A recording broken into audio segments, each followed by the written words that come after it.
సిగరెట్టే కదా, ఒక్కసారి దమ్ము కొడితే ఎలా ఉంటుంది, లేదా ఒక్కసారి ఒక్క పెగ్గు తాగితే ఎలా ఉంటుంది అని మొదలయ్యే మీ అలవాటు రేపటి మీ భవిష్యత్తుకి సమాధి.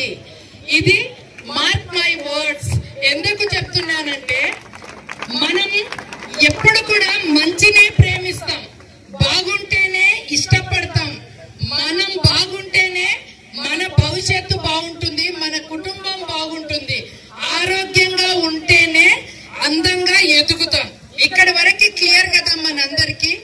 సో మీరేమనుకుంటారంటే డ్రగ్స్ అది వినడానికి కూడా చాలా హెవీ వర్డ్. కోర్టులోకి వచ్చాక, పోలీస్ స్టేషన్ మీకు పరిచయం అయ్యాక జీవితం అల్లకల్లోలం